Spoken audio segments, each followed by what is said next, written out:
It's 5 a.m. and I am on a chairlift in northern Pakistan. What you see behind me there are the Karakoram Mountains, and I am on my way to... Wait, hang on.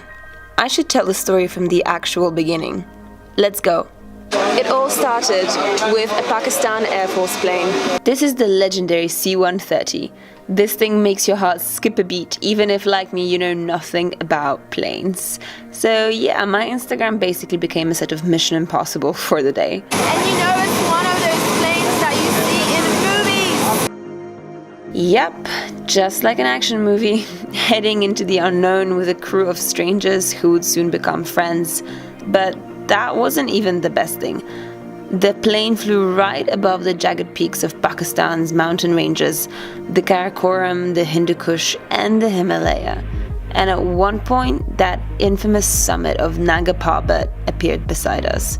The name literally translates to Naked Mountain because its slopes are so steep that not even snow can stay on them. But, you know, Nanga Parbat is better known as Killer Mountain. Turns out that was just the beginning.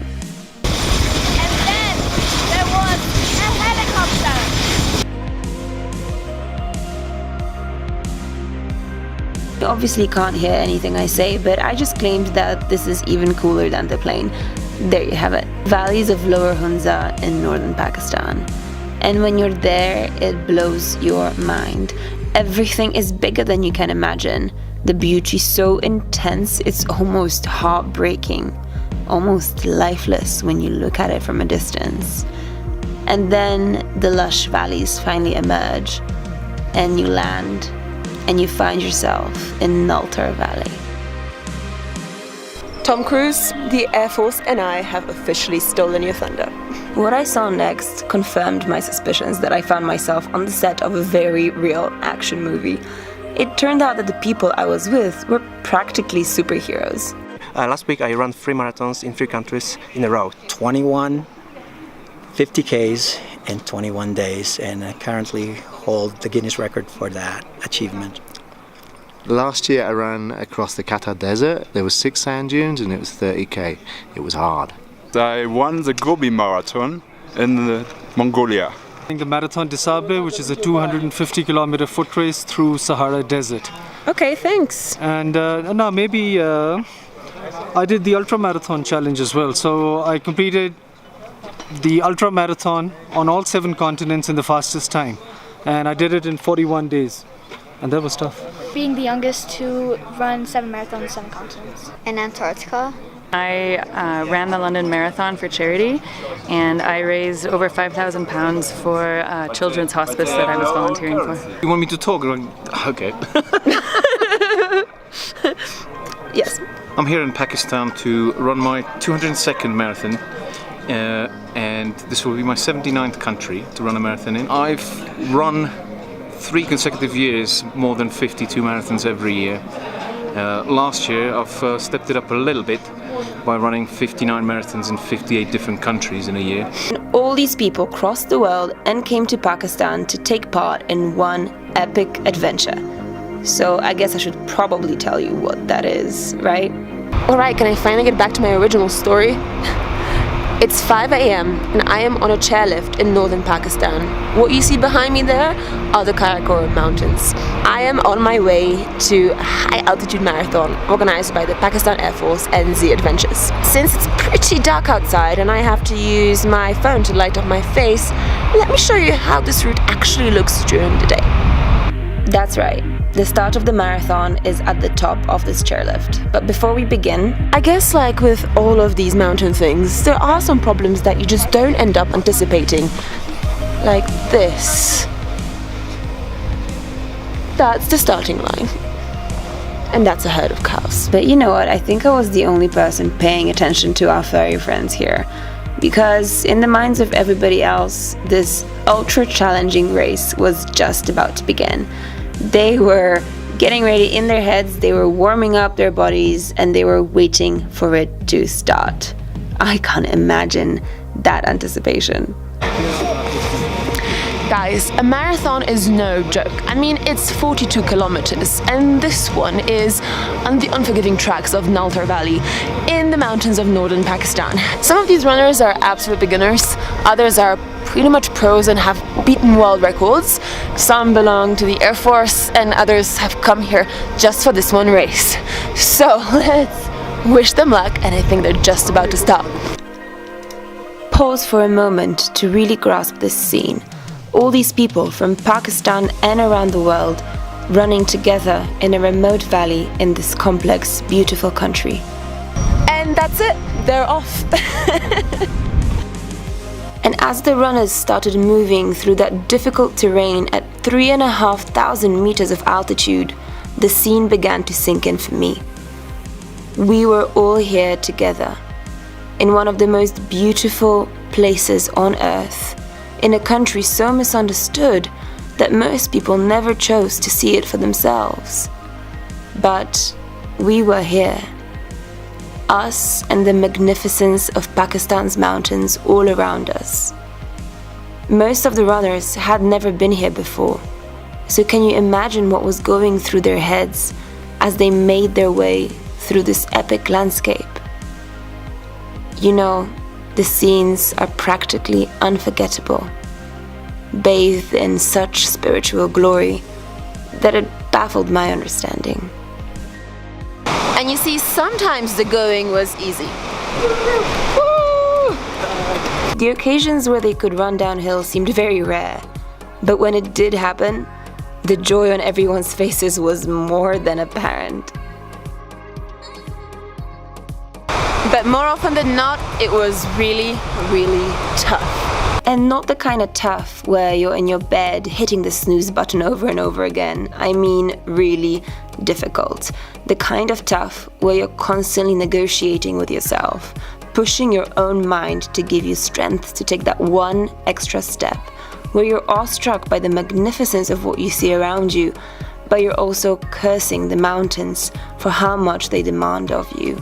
And yet you keep on running.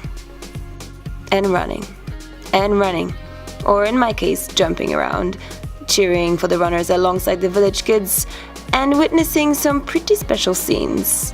I mean, I guess these cows must have been inspired by the runners too, right? Jokes aside, the marathon was in full swing. People weren't even competing against each other. It was more against themselves. And you could see the determination written out on all of their faces, no matter how exhausted or fresh they were still feeling. I suppose the only constant was the finish line. The winner is just about to arrive. Number one champion!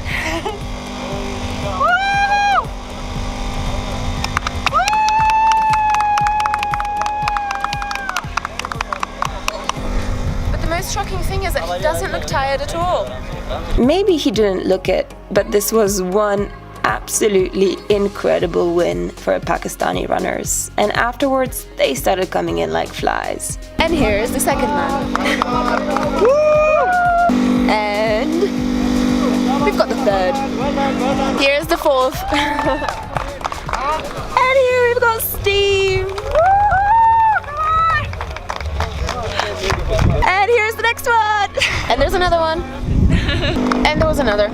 You know, I find it pretty incredible that eventually every single person made it to the finish line. And afterwards, we celebrated Hunza style.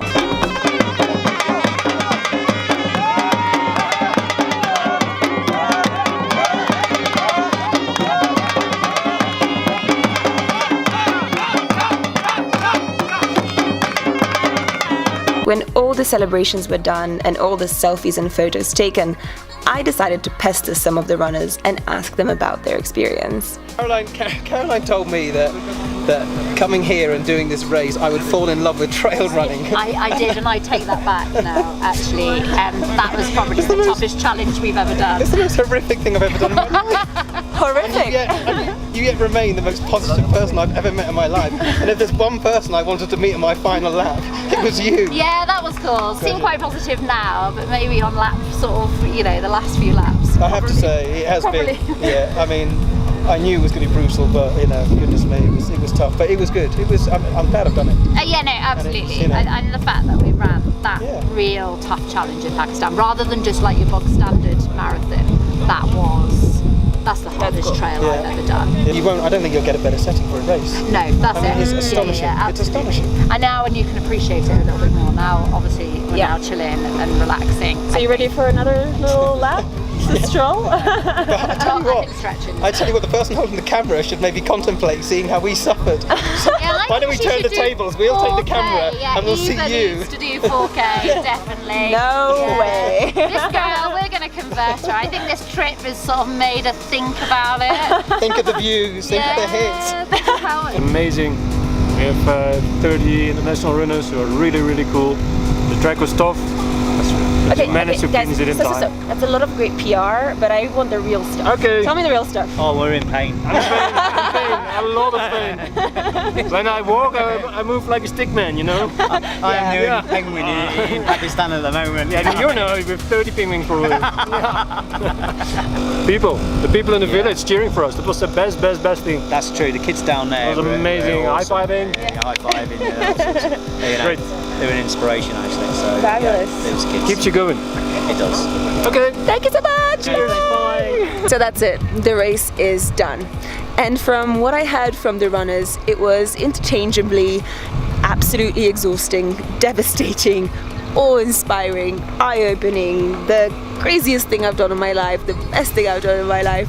So it seems like it was a really full-on experience for pretty much everybody who participated. Though I didn't run, I got to watch everybody run all around me, and I could see that determination on their faces. I could see the smiles on the faces of the local kids who were watching. They're like, wow, what is happening? Who are all these people? And all the villagers as well, who were really supportive and cheering everybody on. And even like the cows and all the livestock that just happened to be passing by on the roads as the runners were making their way through the trail. So this was an adventure and a half, and although I am really sad that it's ended, I am hoping for another one next year, and of course I'll see you there. So now we're off. Thank you so much for watching, and if you like this vlog, I hope you subscribe to my channel here on YouTube or any of my other social media networks. Thanks so much, and I'll see you next time.